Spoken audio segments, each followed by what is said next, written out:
Windsor peut jouer du piano, mais certainement pas de la guitare électrique. À Buckingham Palace, les bonnes manières sont de rigueur jusque pour le choix d'activités extrascolaires des plus jeunes membres de la famille royale.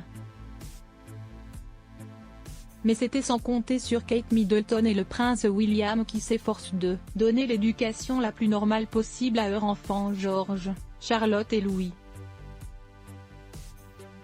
Ainsi, s'ils préparent leur aîné de 9 ans à son destin d'héritier du trône, ils mettent un point d'honneur à le laisser grandir comme les autres enfants de son âge.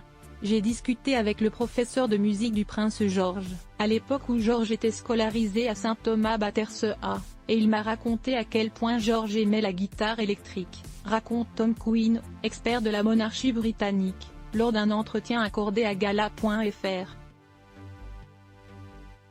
Jamais un enfant royal n'aurait été autorisé à jouer de cet instrument avant Kate et William. Il n'aurait pas pu faire autre chose que du piano. Prince George, son adorable passion pour le sport avant d'ajouter concernant le prince George, il n'est pas élevé différemment de ses frères et sœurs. Pourtant, dès son adolescence, il est prévu qu'il soit formé un peu plus à son rôle de futur roi. Peu à peu, l'aîné de Kate Middleton et du prince William accompagne ses parents lors de sorties officielles. Des événements pour lesquels il reçoit un petit briefing, indique Tom Quinn.